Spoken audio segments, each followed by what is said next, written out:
ஓசை ஓர் புல்வெளி, அதில் ஆண் பெண் இரு பனித்துளி.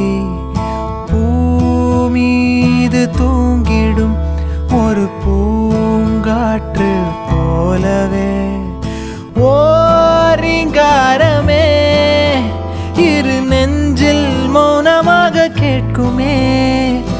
ஆகாய மழையில் நீராடும் கூந்தலும் மீசையும், ஆகாய மழையில் நீராடும் கூந்தலும் மீசையும்.